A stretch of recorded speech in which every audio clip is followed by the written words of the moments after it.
Budget सत्र के दूसरे चरण की शुरुआत। सदन शुरू होते ही लोकसभा में विपक्ष का हंगामा, 12 बजे तक कार्यवाही स्थगित। स्पीकर ने विपक्षी दलों से फिलहाल प्रश्नकाल चलने देने का आग्रह किया, लेकिन नारेबाजी होती रही। हंगामे को देखते हुए लोकसभा अध्यक्ष ने कार्यवाही स्थगित की। राज्यसभा से विपक्ष का वॉकआउट। मणिपुर हिंसा से लेकर परिसीमन के मुद्दे तक सदन में खूब हुआ हल्ला। सांसदों ने लोकसभा अध्यक्ष से कहा, मणिपुर जल रहा, अब तक कोई उपाय नहीं किए गए। आपके राज्यसभा सांसद संजय सिंह ने शेयर बाजार में तेजी से गिरावट के कारण निवेशकों को हुए नुकसान, सेबी की प्रभावशीलता पर चर्चा के लिए स्थगन प्रस्ताव पेश किया।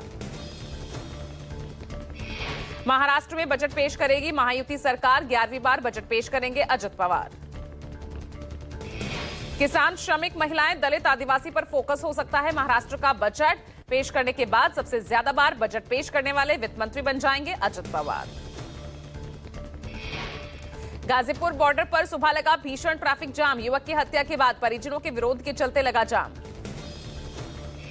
NH-24 पर भारी जाम के चलते लोगों को परेशानी हुई। मामले में पुलिस ने 2 लोगों को हिरासत में लिया। पटना में तेजस्वी यादव के नेतृत्व में आरजेडी कार्यकर्ताओं का प्रदर्शन। सरकारी नौकरियों में 65% आरक्षण लागू करने की मांग की। तेजस्वी यादव ने कहा, महागठबंधन सरकार में जातीय गणना हुई, हमने 16% आरक्षण बढ़ाया, जिससे कुल 65% आरक्षण हो गया। तेजस्वी यादव ने कहा, केंद्र सरकार बढ़े हुए आरक्षण को संविधान की 9वीं अनुसूची में शामिल नहीं कर रही। उन्होंने कहा, ये आरक्षण चोर हैं। तेजस्वी ने कहा, इन वर्गों की हजारों लाखों नौकरियां हड़पना चाहते हैं ये लोग। इन वर्गों को अपनी नौकरी और अधिकारों के लिए जागरूक और सचेत होना होगा। तेजस्वी यादव के बयान पर जेडीयू का पलटवार। संजय झा ने कहा, बिहार की जनता नीतीश जी के साथ। भाषा सुन लीजिए, आप कोई बुजुर्ग के बारे में परिवार में हो तो किस तरह की भाषा है आप अंदाजा लगा सकते हैं लोग का माइंडसेट कैसा है। उनकी जरूरत नहीं है, बिहार के जनता का आशीर्वाद है और बार बार आशीर्वाद उनको मिला है नीतीश कुमार अपने काम के बदौलत। संजय झा ने कहा, नीतीश पर तेजस्वी की भाषा गलत। तेजस्वी ने नीतीश और मोदी को आरक्षण चोर कहा था।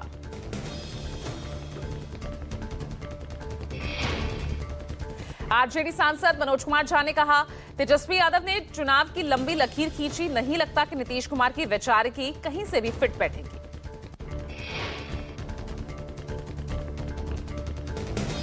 तेजस्वी जी ने खींच दी है, चाहे माई बहन मान योजना हो, या बिजली निःशुल्क हो 200 यूनिट, या बेरोजगार छात्रों के लिए राहत की बात हो, या सामाजिक सुरक्षा पेंशन हो, तमाम चीजों को लेकर के सबलीकरण, आर्थिक सामाजिक न्याय की लंबी लकीर है। मनोज झा बोले, चाहे माई बहन मान योजना हो या 200 यूनिट मुफ्त बिजली हो, बेरोजगार युवाओं के लिए राहत की बात हो, तेजस्वी ने खींची लंबी लकीर। बीजेपी सांसद संजय जायसवाल ने कहा, महागठबंधन को 50 सीटें भी मिलती है तो ये बड़ी बात होगी। गठबंधन को 50 सीटें अगर आ जाएं तो यही बहुत है। तेजस्वी यादव डूबते नाव हैं, जो कि उस पर जो सवारी करेगा वह लालू यादव के बोझ तले समाप्त हो जाएगा। छत्तीसगढ़ के पूर्व सीएम भूपेश बघेल के बेटे के घर ईडी का छापा। बेटे चैतन्य पर कसा शिकंजा। ईडी की कई टीमें एक साथ अलग अलग ठिकानों पर छापेमारी कर रही। भिलाई स्थित आवास समेत 14 लोकेशंस पर चल रहा सर्च ऑपरेशन। आर्थिक अनियमितताओं और मनी लॉन्ड्रिंग से जुड़े मामलों को लेकर ये रेड की जा रही। भूपेश बघेल ने ट्वीट कर कहा, 7 साल पुराने केस को जब कोर्ट ने बर्खास्त कर दिया, फिर ईडी कार्रवाई क्यों कर रही है। भूपेश के घर ईडी की रेड को लेकर बोले कांग्रेस नेता पवन खेड़ा। कहा, टैरिफ, गिरती हुई अर्थव्यवस्था, वोटर लिस्ट फ्रॉड से भटकाने के लिए बीजेपी ने भूपेश बघेल के घर रेड करवा दी। पवन खेड़ा ने कहा, बीजेपी को समझ लेना चाहिए कि वो ना कांग्रेस को रोक पाएगी, ना हमारे किसी भी नेता को। ना डरे हैं, ना डरेंगे। सुबह से आज 6:30 बजे से भिलाई में भूपेश बघेल जी के यहाँ ईडी की रेड हो रही है। कोई हैरानी की बात नहीं है। विपक्ष के यहाँ ईडी को ही भेजने का एक परंपरा भारतीय जनता पार्टी ने शुरू कर रखी है। हो सकता है आज संसद का सत्र शुरू हो रहा है, बीजेपी को जो चारों तरफ से घिरी हुई है उन्हें एक डिस्ट्रैक्शन चाहिए, ध्यान हटाना है, हेडलाइंस बदलनी है। एक्स सीएम भूपेश बघेल के निवास पर ईडी की रेड पर डिप्टी सीएम अरुण साव का बयान। कहा, पूरा देश जानता है कि उनके कार्यकाल के दौरान कई बड़े बड़े घोटाले हुए। डिप्टी सीएम अरुण साफ बोले, मामले की जांच चल रही है। भूपेश बघेल के करीबी लोगों की घोटाले में प्रत्यक्ष भूमिका दिखी, जांच में उन्हें कोई साक्ष्य मिला होगा। अरुण साफ ने कहा, अगर घोटाले में भूपेश बघेल की कोई भूमिका नहीं है, इसमें कोई डरने की या घबराने की बात नहीं होनी चाहिए।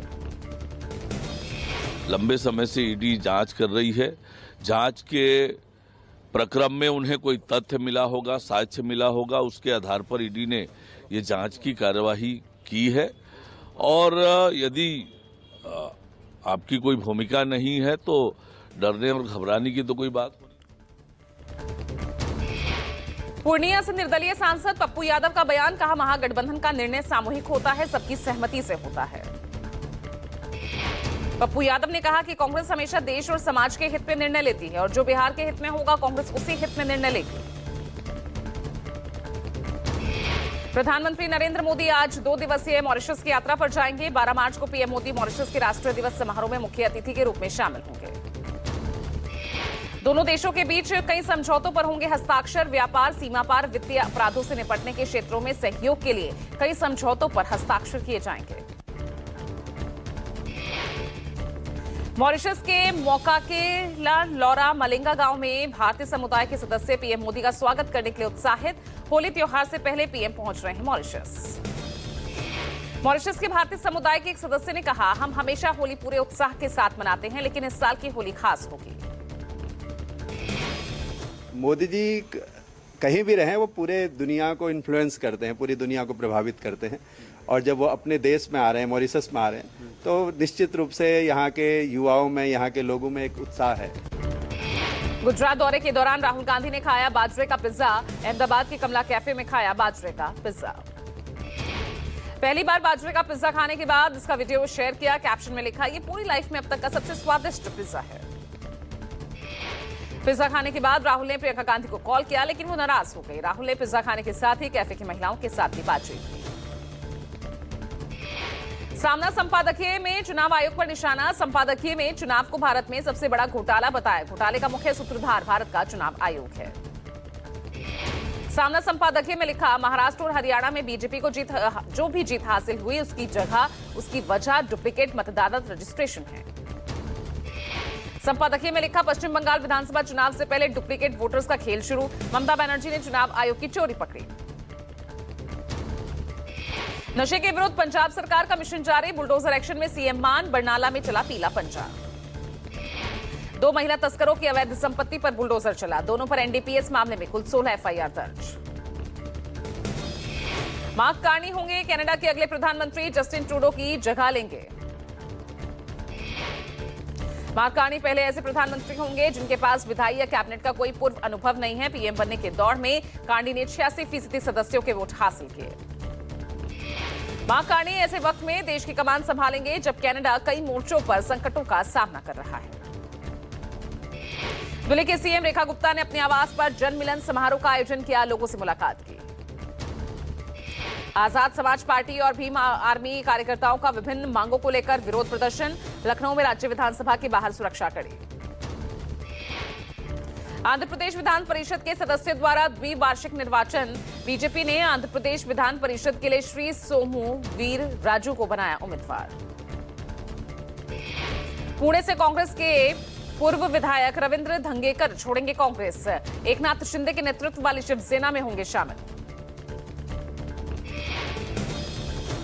भगौड़े ललित मोदी पर वानुआतू में बड़ा एक्शन। वानुआतू में ललित मोदी का पासपोर्ट रद्द। वानुआतू के पीएम के निर्देश पर यह एक्शन लिया गया। भारत ने 12 साल बाद चैंपियंस ट्रॉफी का सूखा खत्म किया। न्यूजीलैंड को 4 विकेट से हराकर जीत अपने नाम की। न्यूजीलैंड को 4 विकेट से हराकर इंडिया ने लहराया जीत का परचम। कप्तान रोहित शर्मा ने 76 रनों की शानदार पारी खेली। कप्तान रोहित शर्मा ने 76 रनों की शानदार पारी, तो वहीं कुलदीप वरुण ने 2-2 विकेट झटके। टीम इंडिया अब सबसे ज्यादा चैंपियंस ट्रॉफी जीतने वाली टीम बन गई। इंदौर के महू में उपद्रवियों ने कई गाड़ियों में तोड़फोड़ की। भीड़ ने दुकानों को आग के हवाले किया। महू में भारत की जीत के जश्न का माहौल अचानक से हिंसा में बदल गया। टीम इंडिया ने चैंपियंस ट्रॉफी जीती तो जश्न के लिए कुछ लोग जुलूस लेकर निकले। जुलूस के दौरान 2 पक्षों के बीच कहासुनी हो गई। विवाद इतना बढ़ गया कि पथराव शुरू हो गया। दोनों पक्ष आमने सामने आ गए। घरों के बाहर खड़े वाहनों को तोड़ना शुरू कर दिया। जानकारी मिलते ही भारी तादाद में पुलिस मौके पर पहुंची। आला अफसरों ने मोर्चा संभाला। हालात काबू करने में लाठीचार्ज, आंसू गैस के गोले छोड़ने पड़े।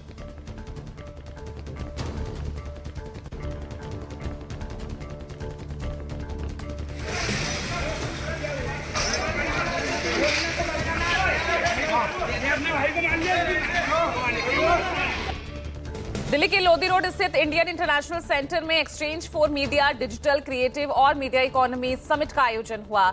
महिलाएं डिजिटल, नवाचार, रचनात्मक, उत्कृष्टता और मीडिया प्रभाव के क्षेत्रों को फिर से परिभाषित करने वाली महिलाओं को किया गया सम्मानित।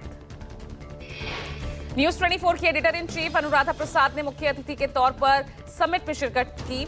न्यूज 24 की editor in chief Anuradha Prasad को अवार्ड से किया गया सम्मानित।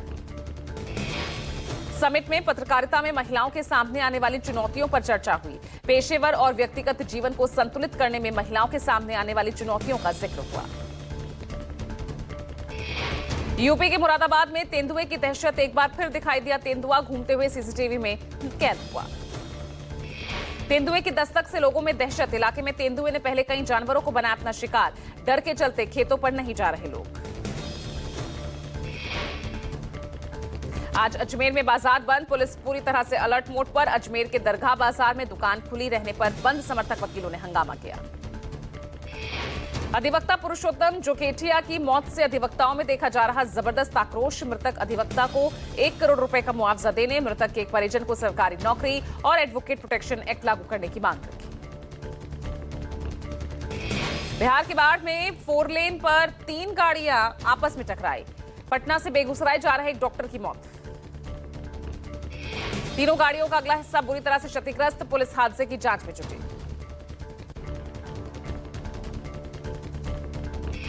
बदायूं में 1.5 साल की बच्ची के अपहरण करने वाले बदमाशों से पुलिस की मुठभेड़। 2 बदमाशों के पैर में गोली लगी। एक बदमाश फरार हो गया, जिसकी तलाश जारी है। मुठभेड़ के बाद गिरफ्तार बदमाश ग्राम प्रधान का बेटा निकला। जम्मू कश्मीर के कठुआ में 3 लोगों की हत्या के विरोध में स्थानीय ग्रामीणों ने किया प्रदर्शन। लोगों का आरोप 30 घंटे से ज्यादा समय बीत जाने के बाद भी पुलिस लापता लोगों को ढूंढ नहीं पाई। हाल ही में कठुआ से 3 लोग लापता हो गए थे। 2 दिन पहले विवाह समारोह में जा रहे थे तीनों लोग। केंद्रीय मंत्री जितेंद्र सिंह ने ट्वीट कर कहा, आतंकियों द्वारा 3 युवाओं की नृशंस हत्या अत्यंत दुखद। माहौल खराब करने के पीछे कोई गहरी साजिश रची जा रही है। लुधियाना के फोकल पॉइंट इलाके में 2 मंजिला बिल्डिंग गिरने से बड़ा हादसा। एनडीआरएफ की टीम राहत और बचाव कार्य में जुटी। हादसे में फैक्ट्री के अंदर कुल 6 मजदूरों के फंसे होने की आशंका। एक मजदूर को सही सलामत मलबे से निकाला गया।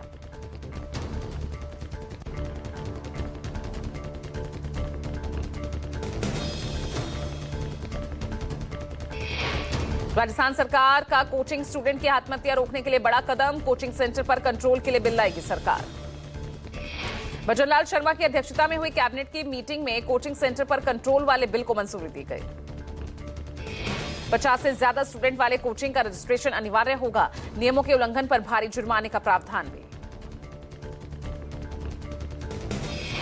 The association of direct selling entities of India ADSEI और confederation of all India traders यानी CAIT ने मिलकर direct selling women entrepreneurship summit 2025 का आयोजन किया।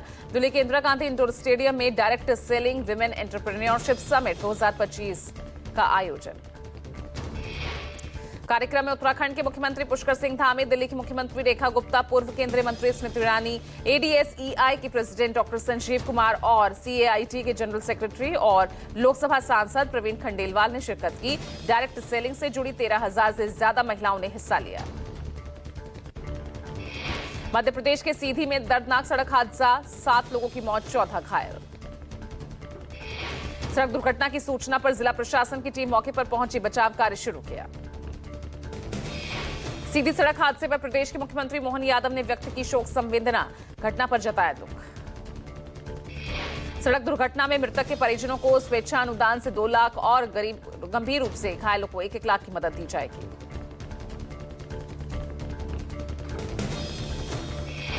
बरसाना में रंगों की बारिश, लठमार होली से गूंजा पूरा ब्रज। आज नंदगांव में लठमार होली और रावल की होली। भरतपुर में 3 दिवसीय ब्रज होली महोत्सव का आयोजन आज से शुरू। उत्सव में भरतपुर, डींग और कामा के ऐतिहासिक धरा पर रंग, रसिया, नृत्य और भक्ति का अनूठा संगम। जम्मू कश्मीर के कठुआ में बिलावर से सटे घने जंगलों में सुरक्षा बलों का कॉर्डन सर्च ऑपरेशन। इलाके में 5 से 6 आतंकियों के छिपे होने की आशंका। घनघोर जंगलों में आतंकियों की मौजूदगी, सेना और पुलिस ने शुरू किया सर्च ऑपरेशन।